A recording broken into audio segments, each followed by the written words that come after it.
Hello, my name is Lee Prenzler. This is my show. I speak frequently to very interesting people. Some of these conversations are so exciting, so intellectually stimulating, I thought others might like to listen in. This is the reason we started recording Conversation with Lee Prenzler. Welcome to Conversation with Lee Prenzler. Gambling is legally restricted in the United States, but its availability and participation is increasing. According to an article in Wikipedia, during 2007, gambling activities generated gross revenues of $97.27 billion in the United States. Commercial casinos provided 354,000 jobs and state and local tax revenues of $5.2 billion. Critics of gambling claim it leads to increased political corruption, compulsive gambling, and higher crime rates. Others claim that gambling is a type of regressive tax on the individuals and local economies where gambling venues are located. Some Southern Illinois communities are asking their voters if they wish to allow video gambling within their area of control. It's not allowed right now. The question will appear on some local ballots at the November 2012 election. Kurt Prenzler, treasurer of Madison County, is an opponent of allowing video gaming. He is here today to discuss his reasoning. Kurt Prenzler, welcome to Conversation. Thank you, Lee. So let's do a history first, all right? There was a time when there was no gambling allowed, except maybe out at the Fairmount racetrack. Now we have, then all of a sudden the gambling casino at Alton, the Alton Bell, this is like decades ago, started. So you just do a little history here and bring us up to how all of a sudden we're now discussing having gaming in bars and at the Moose Lodge, etc. Well, Lee, I call video gambling, and I prefer to use the term gambling. Gaming is something my kids do at home on little games, but video gambling I call the third wave of gambling expansion in the state of Illinois. First, we had the lottery, and then we had distinct casinos in the state of Illinois, and if I'm not mistaken, I believe we have 10 in the state of Illinois. But in 2009, the General Assembly signed into law and signed by the governor the Video Gaming Act of 2009. And what this did is this basically put the issue in front of every community in the state of Illinois, every county, all of 102 counties, in every town, village, little burg in the whole state of Illinois. And basically, every town needs to make a decision. Should we allow video gambling in our town, or should we not? And this is what the proposition is. Where do the gambling losses go? Well, first of all, the Video Gaming Act of 2009 allows 5 video poker, video blackjack, video slot machines in every bar, every restaurant that serves alcohol by the glass, and then every also establishment that serves alcohol by the glass. So every establishment that has a liquor license, like a lodge or a veterans organization. What about something like Applebee's that they have a bar within them and they serve liquor by the glass? They could apply for a video gaming license. Okay. Now, it's taken a long time for the Illinois Gaming Board to develop the machinery to really regulate all this, and this is kind of a very interesting story.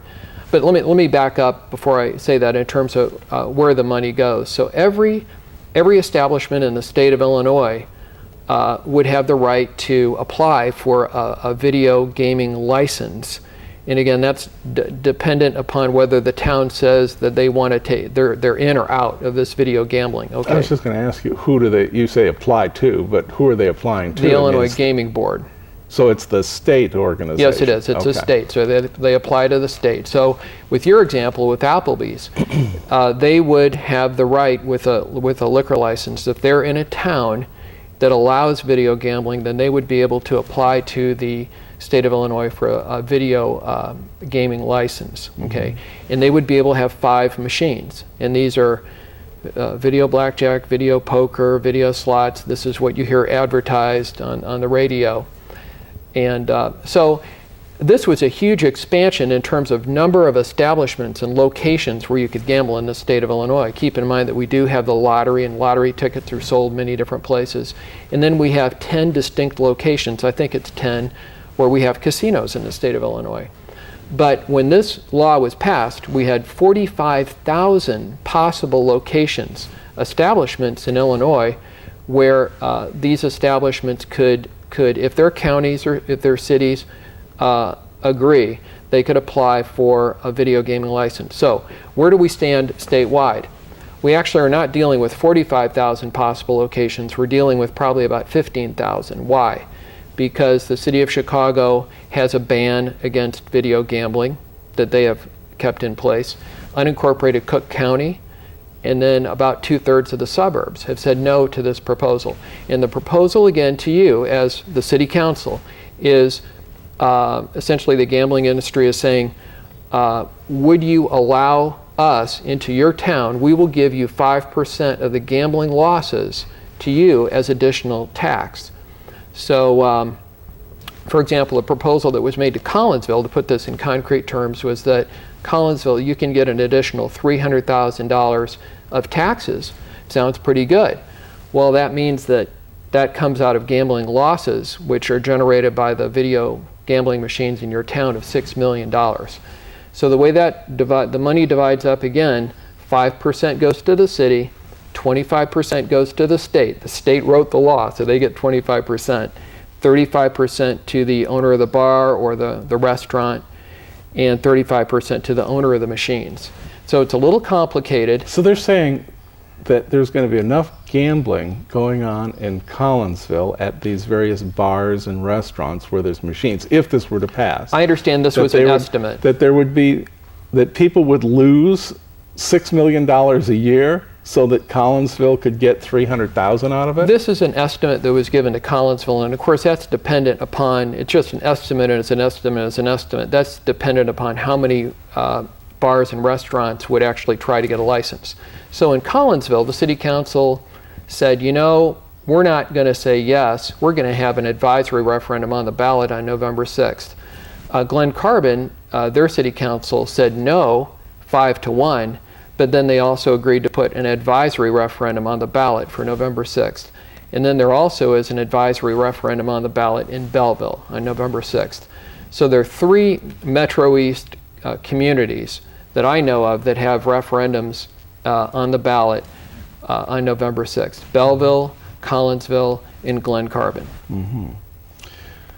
Why are you here? Why are you opposed to this? Why not just let these folks have their fun?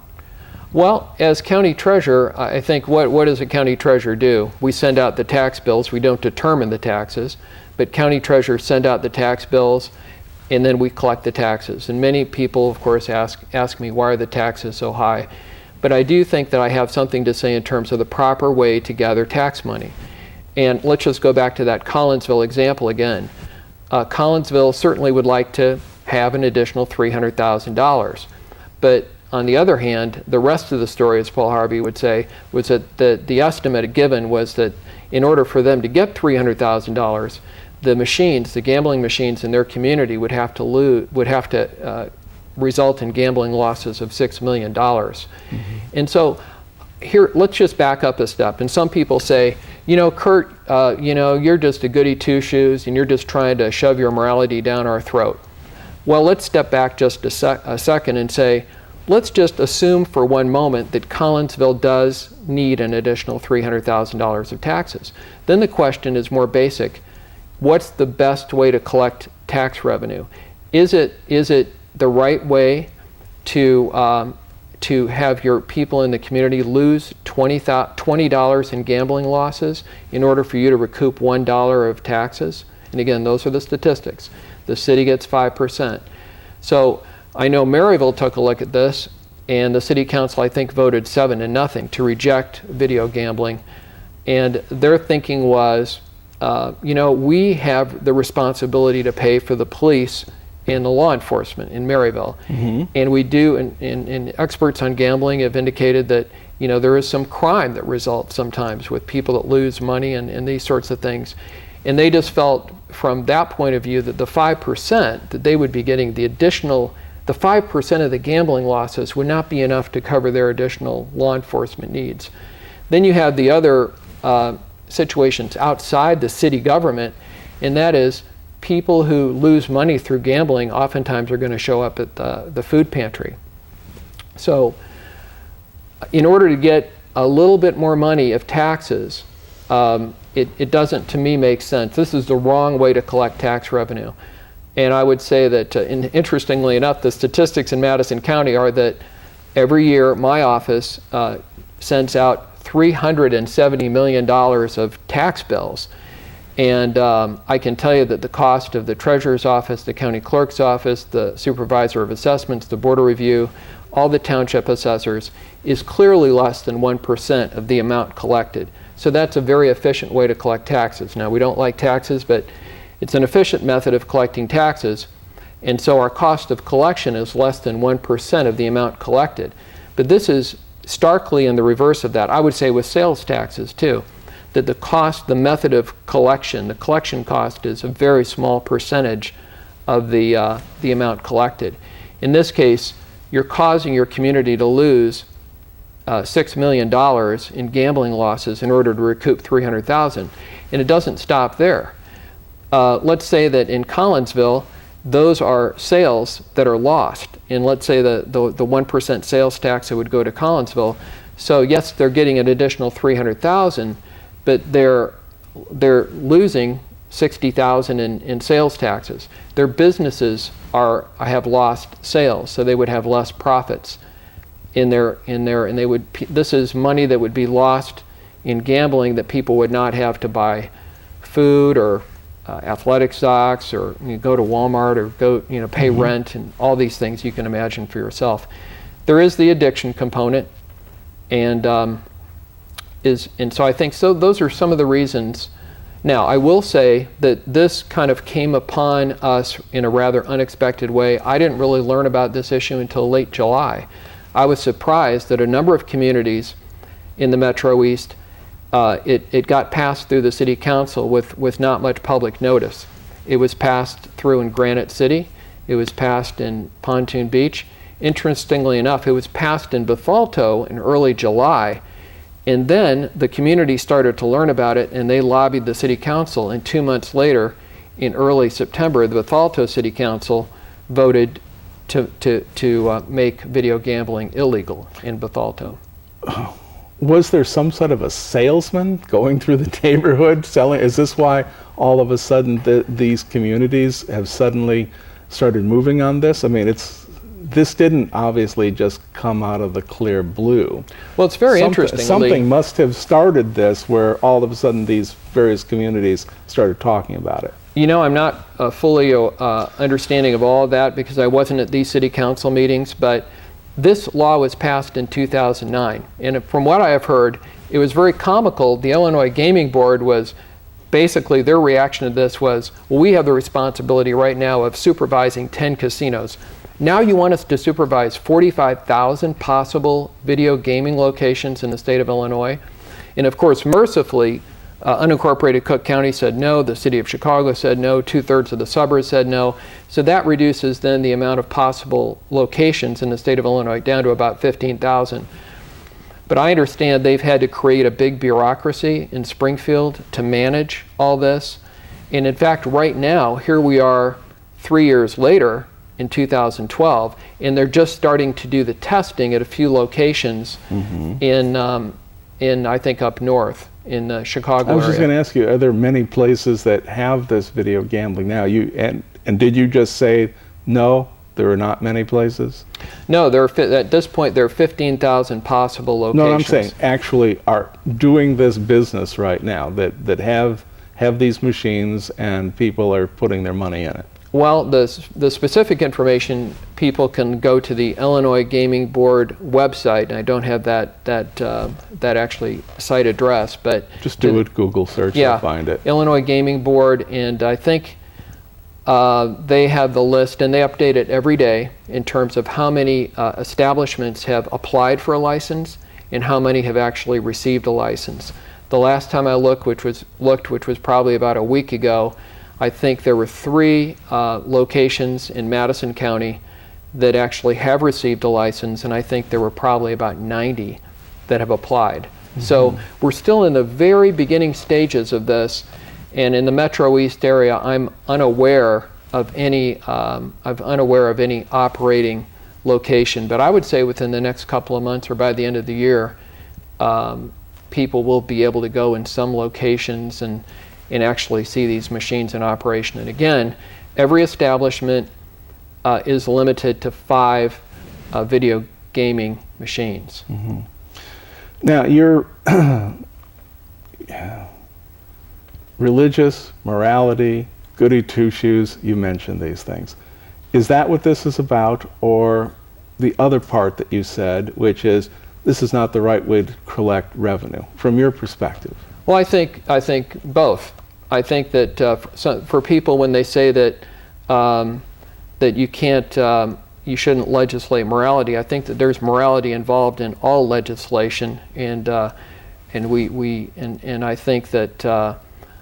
But so it's you can analyze this issue for a number of different perspectives. I think one way to look at it is the fishing example, and that is you're the fish, you're the city of Collinsville, and I'm the fisherman, and I'm putting that 5% in front of you. Now, are you going to take the bait?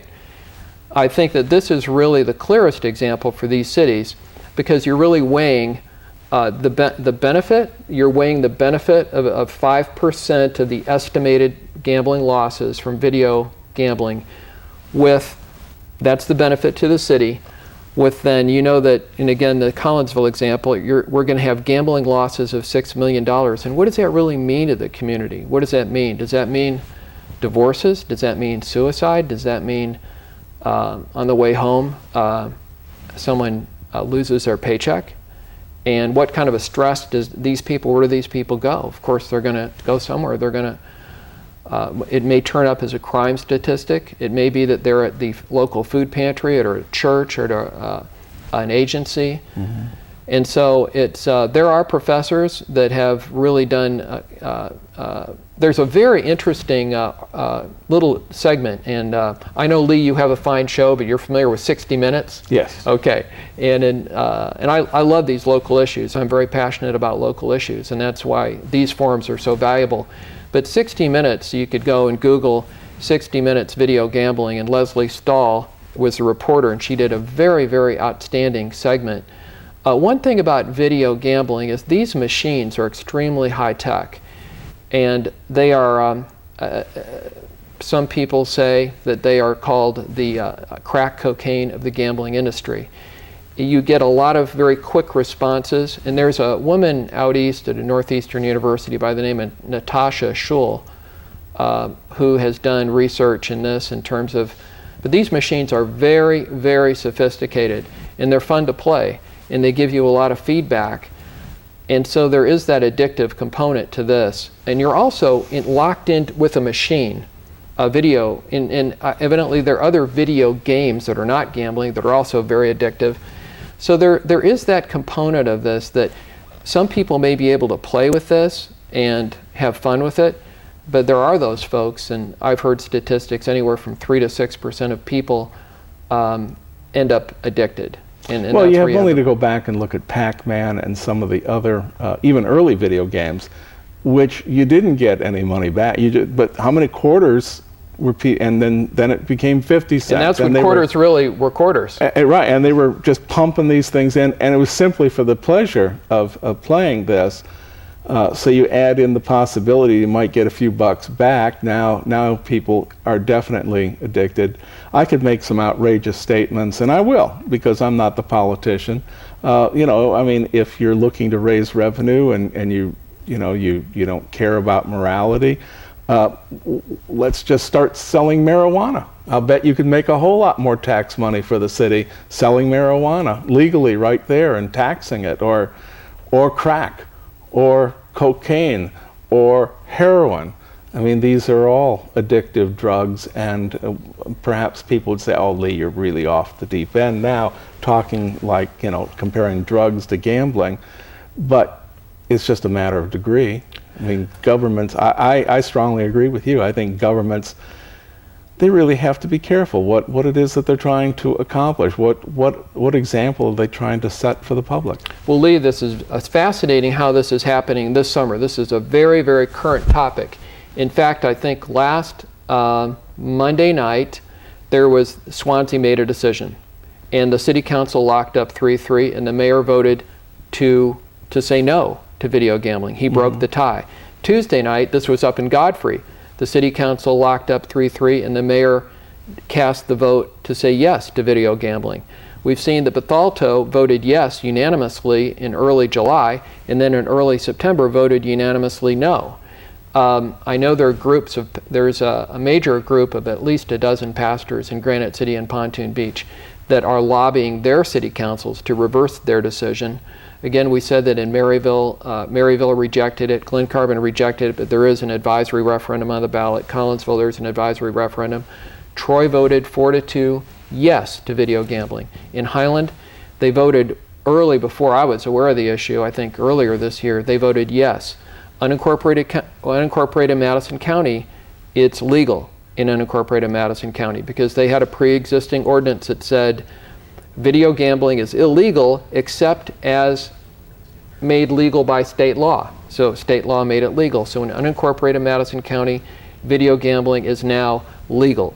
It is legal in Wood River. It is legal in East Alton. This is by decisions of the city council. Let's go. I know your video, your audience is in also St. Clair County, and they do have a referendum in Belleville. That's going to be highly publicized. Swansea made a decision, no. Fairview Heights said yes. O'Fallon said no. Shiloh said yes. So this is a fascinating issue. And by the time this show actually appears on Charter, right now it's September 25th, but this show won't appear until late in October. And this is probably going to be very, very topical when people are hearing this. I suspect that there's going to have been a lot in the press about this. So it's going to be up to them to decide which way they want their community to go. Yes, and I would say also, this Sunday there was an editorial in the Belleville News Democrat, and they mentioned that Swansea had rejected it, and yet in unincorporated St. Clair County, it's legal. So a lot of your viewers may not really be aware of this whole issue, and they may not be aware how their community has decided this issue. But it's a very interesting issue. Again, it's a combination of morality and tax policy and what's good for the community. And I think it's fascinating that essentially this is the Video Gaming Act of 2009 has basically put before each village and town and city and county, because every county has unincorporated areas, every community will have to make a decision on this issue. Again, we've said the city of Chicago said no. Now, I find it very interesting, Lee, living in this area, that there are many people that say, oh, if we could only get rid of Chicago, if we could only maybe dig a moat around the whole Chicago metro area and just consider make that them their own state. Yeah, make their 51st. And then I surprise people by asking them, well, how do you think Chicago voted on this? Oh, they're for gambling, I'm sure. Well, no, Chicago said essentially, 5%. No, we don't go for that. That's maybe not enough, or we have enough problems in the city of Chicago. We don't need video gambling in every little corner bar in the city of Chicago. So now I'm coming back to these righteous people in Southern Illinois saying, how's your city deciding this issue? So it really is a test. Mm-hmm. And you have put yourself out there and you're talking to these various communities where the votes are coming up? Well, Lee, I am so happy at the county level, because I really do think at a local level, and this is what people forget about, so oftentimes people are watching the news on television, they watch the national news, and they're seeing candidate A versus candidate B versus candidate A, and everything is national, everything is international. But we have a tremendous opportunity to get involved locally with these issues. And this is a local issue, this is a nonpartisan issue. I have to mention that also. If there's a nonpartisan issue, this is it. Mm-hmm. I think it's a fascinating issue. It's a local issue, and I'm very, very much encouraging people in all the communities to really look at this issue and make a decision. I do have my own opinion, but I think people need to really look at this issue, learn about it, and make a decision for their own town. Well, as I said, by the time this show is on Charter, this is going to be hot. Well, I suspect it's going to be a hot issue discussed in those local newspapers in those communities that you've been mentioning as having a vote. Now, let me mention one other thing. If Granite City has voted to allow video gambling, a city council cannot make a decision in eternity. They can come back and vote no. Mm-hmm. So they can change their mind. And this is where, if people disagree with, if people in Swansea disagree that they rejected video gambling, they have every right to continue to lobby the city council. And there will be elections in April of 2013 where city councilmen will be up for election and mayors will be up for election. And so I do think this is going to be an issue that has a lot of profile. I understand that 50 people showed up to that Swansea city council meeting. That's probably a lot for that town. It is, and I understand that up in Godfrey they had at least 25. So this issue is getting more and more attention with every passing week, and it is an issue that will be determined by every town, every village, every city. And I don't think that people recognize that how few people it really takes in order to affect policy. I have seen where 2 or 3 people come up and make an argument before a city council on a certain issue, and suddenly they go like, no, we hadn't considered that, and they'll just reverse direction. That's right. But usually you have to do that at the committee level. By the time it hits the council where they're voting yay or nay, it's a little late. It can be. I mean, sure. If you've got tons of people out there and they're looking at this huge crowd. We got about a minute or so left. Sure. Is there anything that you would like to add in this last segment here?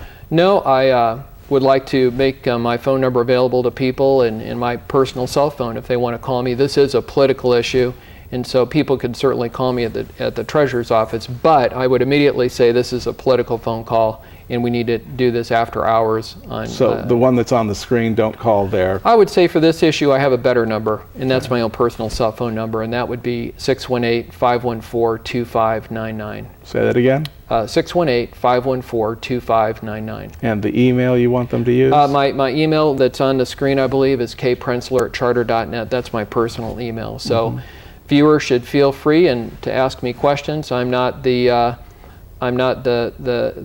total font of knowledge on this. I do think it's interesting that the state law will keep records of the losses on each machine. And we hear sometimes in these casinos that they guarantee us 95% payout. The state law says that the payout needs to be 80% or greater. So all that information is going to be public. Every year, how much does this machine lose, and et cetera, et cetera. Right. Thank you very much for being with us and making your case. I certainly appreciate your time. To the audience, this is a very important issue, this video gambling, as our guests say. I very much want you to take a look. Go to YouTube, look at Google, do your own research, and make a decision before these votes. Thank you very much. Goodbye.